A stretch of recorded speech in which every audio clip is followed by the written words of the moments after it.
Hey, I've been listening to these confusions that keep coming up about the default position or the default result of individual inadequacy.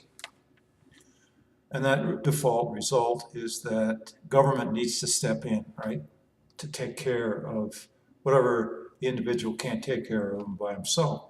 Then, of course, that's absurd that there's only one alternative to to the individual. There are two alternatives to the individual. The first is voluntarism. In other words, society, right? Society means voluntarism. That's what it means. Government does not. It means involuntarism. It means coercion. Okay, so if that's the case, and it's like It's kind of hard to deny that that's what government is. It's a monopolization of violence. Why is it that society tends to do everything without government? Everything, except where government usurps the methods that society would use. For example, a couple of hundred years ago, roads were private to a large degree. Railroads were private even 100 years ago. I mean, they are now, but they're fascist because the Interstate Commerce Commission joined in with the railroads by fixing prices, not fixing a lid on them, not just fixing a lid on them, but fixing a floor on them as well, which is exactly what the railroads wanted, which was what happened under uh, the Grover Cleveland administration, because all his people were Morgan people, all his cabinet, all but one member of his cabinet was a Morgan person who were railroad people. So, um, so, um, so the dynamics of society are such that everything that an individual can't take care of, he would take care of himself. For instance, law, for instance. Now, law is nothing other than an expression of nothing other than expression of private property, of the protection of private property. That's what law is. It isn't to protect the government. It isn't to protect, um, which is the way it's been construed by government. Law isn't there to protect the environment because the environment is nothing but a subjective evaluation. Ecology is not a science, and even if it were a science, law, no one could really determine how people would be happier, what type of environment that they had.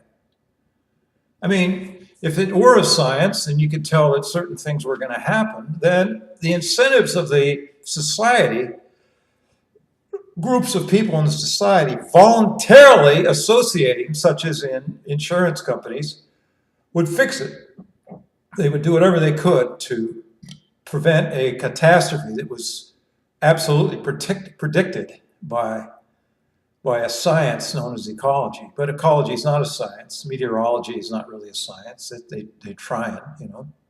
Climatology is not really a science.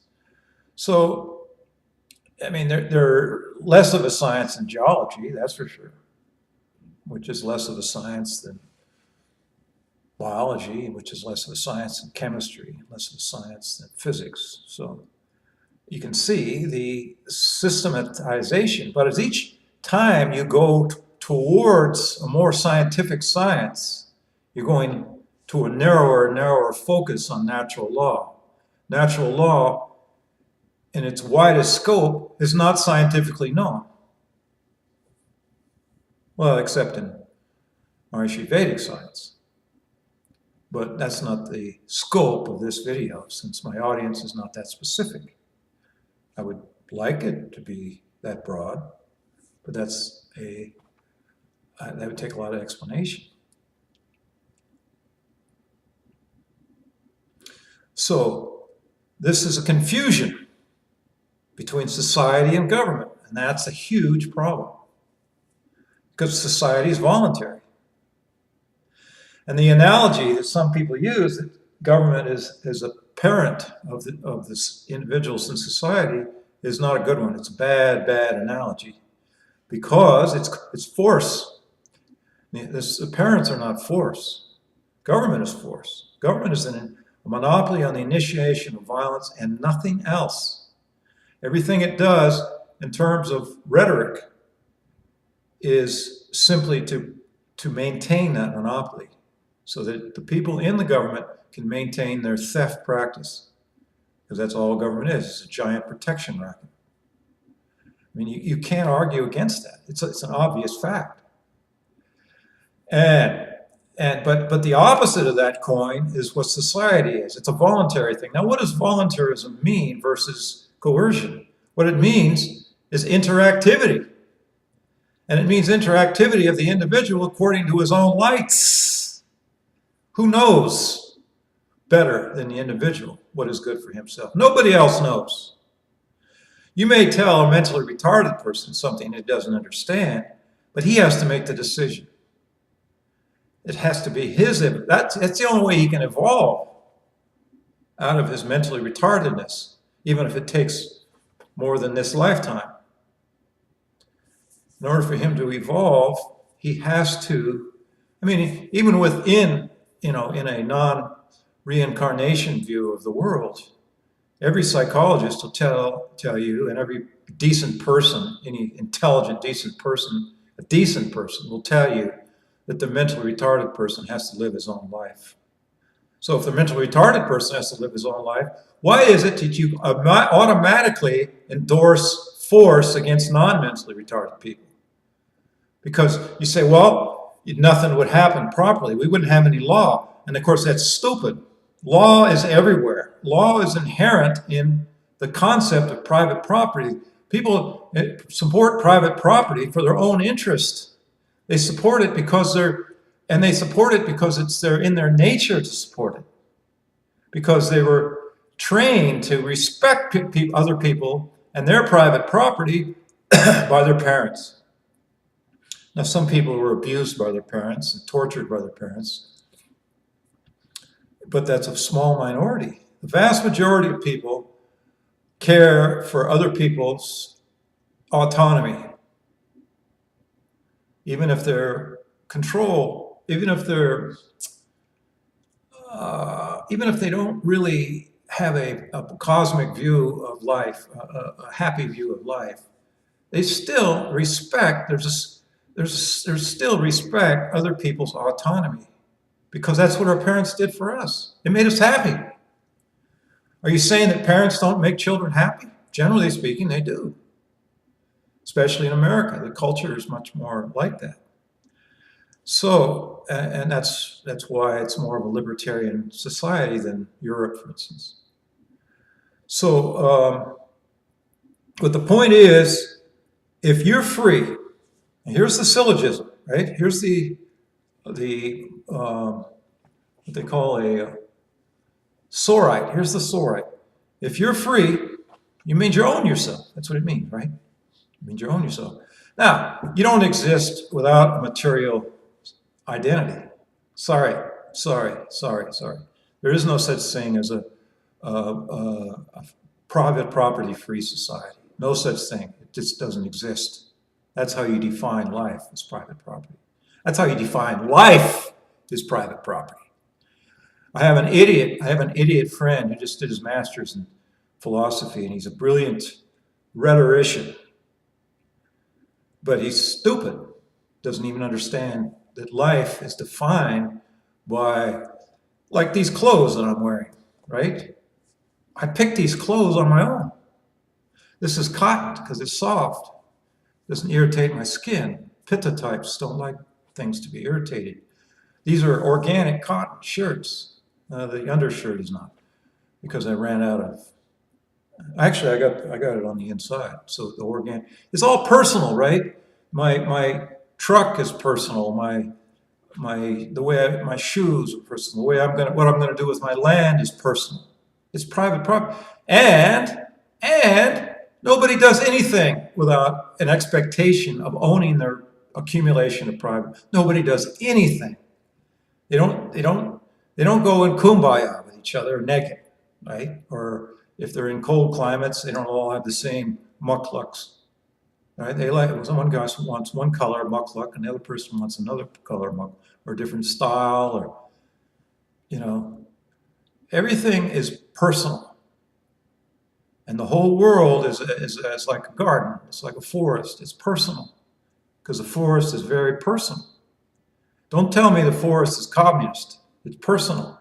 Every creature in that forest is doing his own thing, even if it's by species impulse, like a groundhog or an ant or a bacteria or a deer or a bear. Even if it's by species impulse, it's still individual specific because the mammals are very intelligent, so they act according to the individual environment. They learn how to behave in an individual environment. And they also have their personalities. As you all know, animals all have their individual personalities, even within a litter. So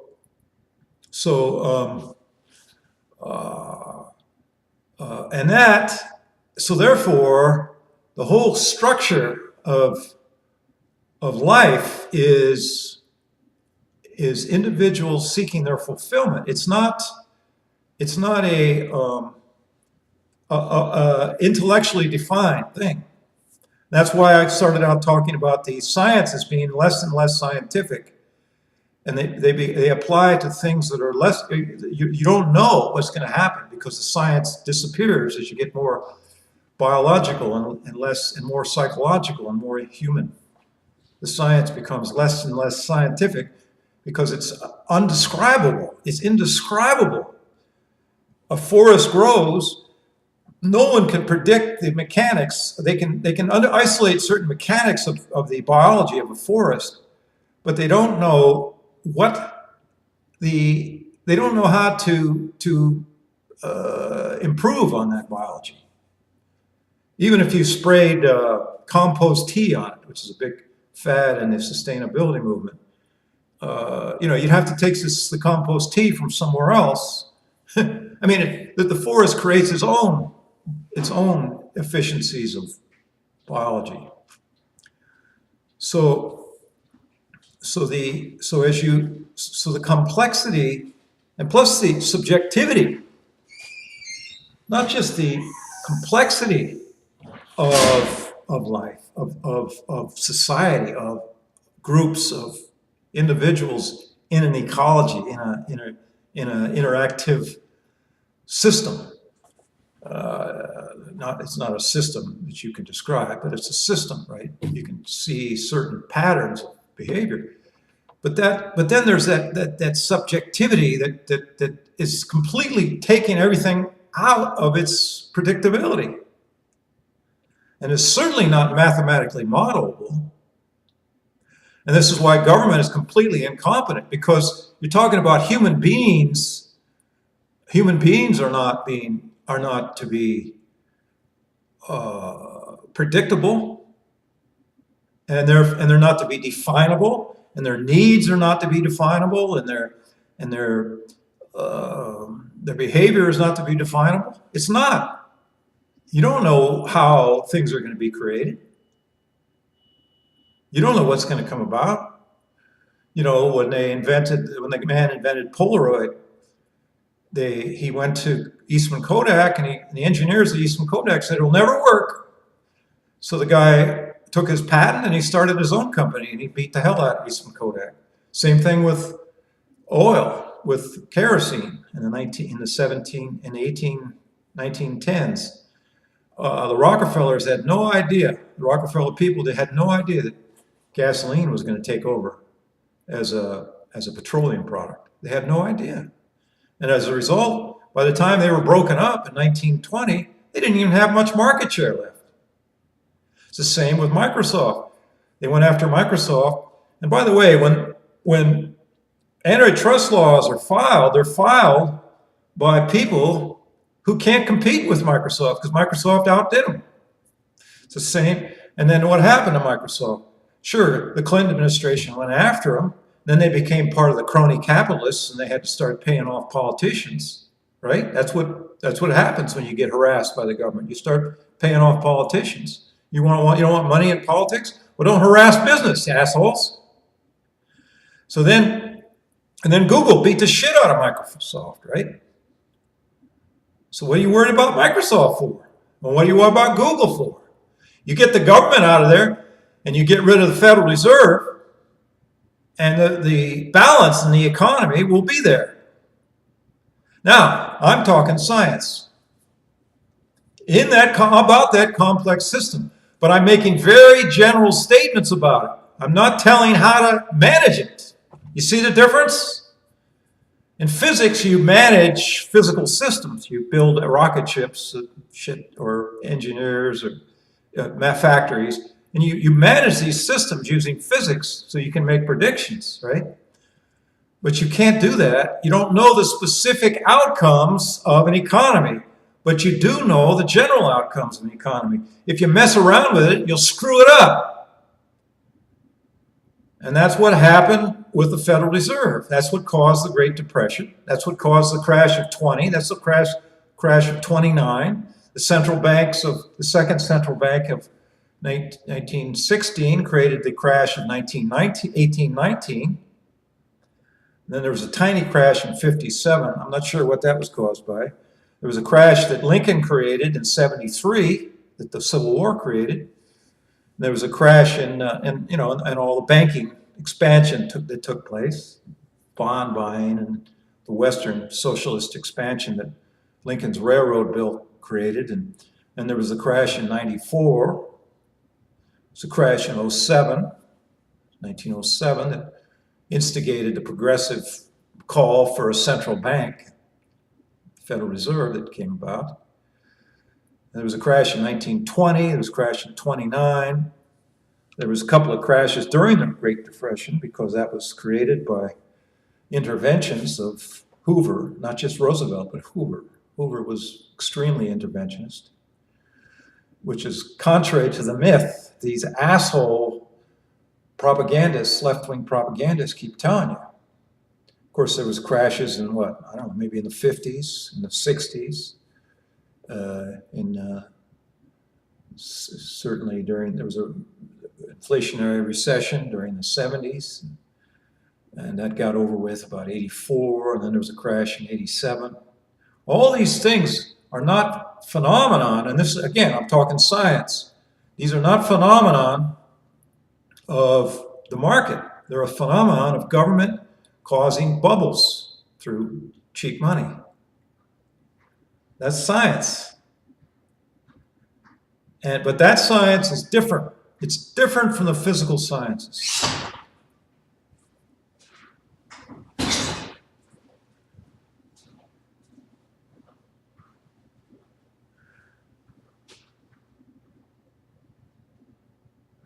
That science comes from an analysis of what humans do. They seek ends to fulfill means, or means to fulfill ends. That's what humans do, and as a result, they create the whole field of economic fulfillment. It's all been actually deducible. It's been deducible. That fulfillment is that those laws of economics are deducible through verbal logic. And that's why you know that if you create artificial money, you destroy the relationship between savings and investment, between the present and the future. That's what interest rates are supposed to coordinate. But as soon as you create a central bank, you destroy that relationship. And that's what's destroying the wealth of the country. Even when we were getting wealthier during the 20th century because of the Industrial Revolution, technological expansion, even during that time, we would have got 100 times richer without the Federal Reserve to keep building up the bubbles that collapsed. We grew within those bubbles. We grew despite those bubbles. But this time it's different. 2019 is different because for 30 years, we've had this incredibly cheap money created by the Federal Reserve, which has created far more, to be more specific, when you invest without in savings to back it up because of false interest rates created by the central bank, those investments are false. They're like building a brick. They're like building a building without enough bricks because there wasn't any savings there. And so, you can't, you got an unfinished building. So it's all wasted. And that's what's going to happen. And by the way, these Trump supporters are jerks. I mean, this Fox News is committing suicide. They're looking like fools when they keep saying Trump's got a good economy. He has a piece of shit economy. It's worse than anything, even worse than what Obama had, which was even worse than what Bush had, and so on. And what Clinton had.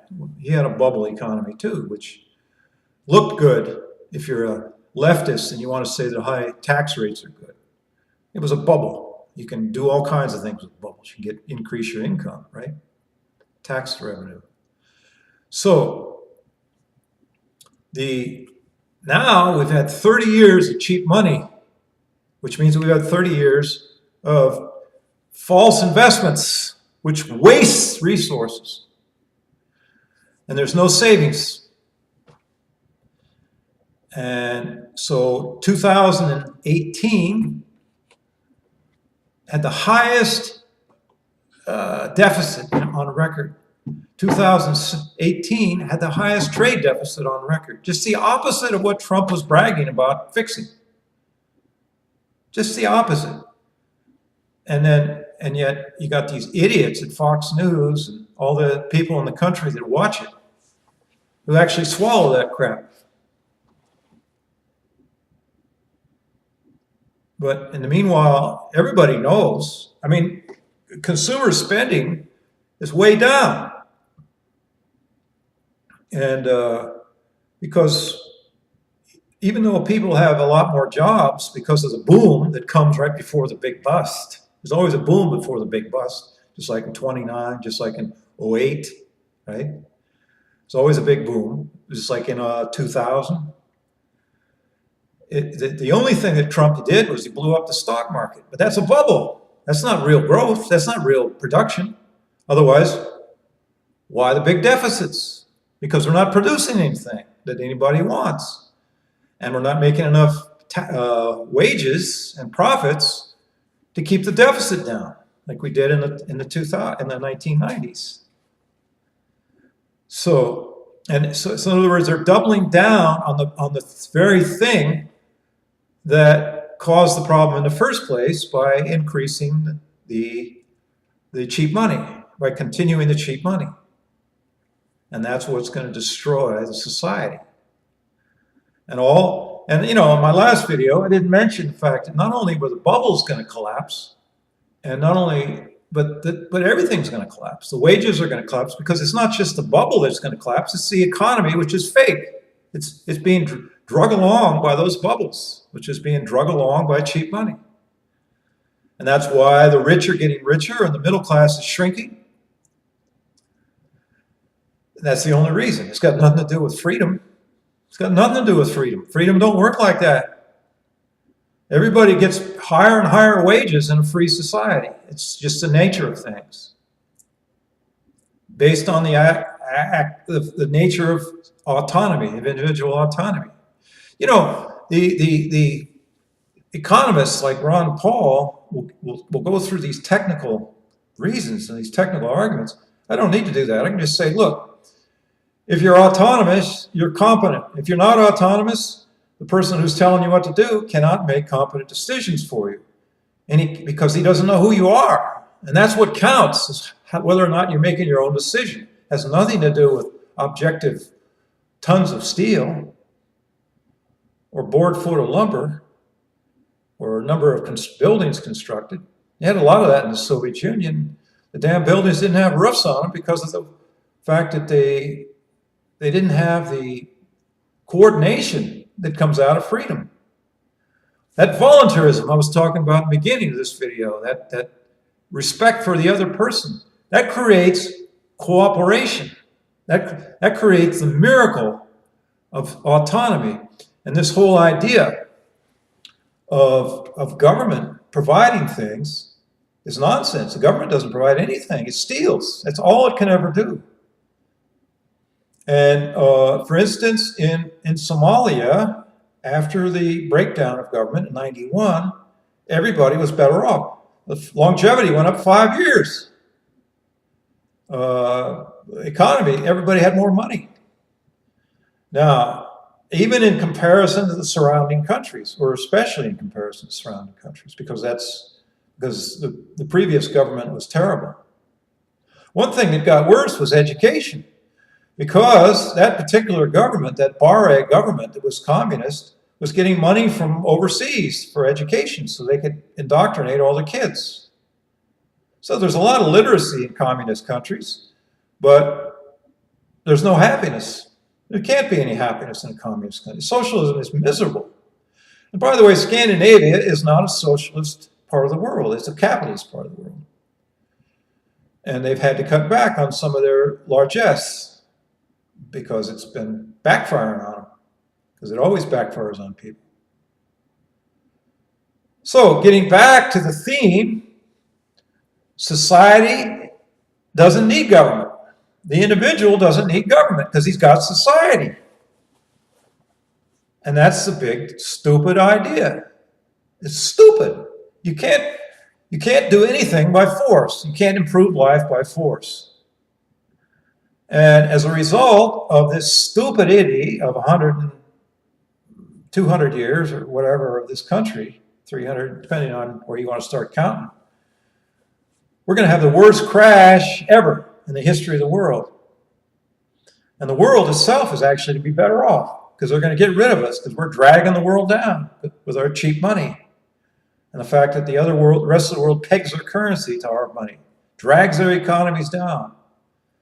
All those factories in China are giving us their stuff, subsidizing our stuff by cheapening their currency.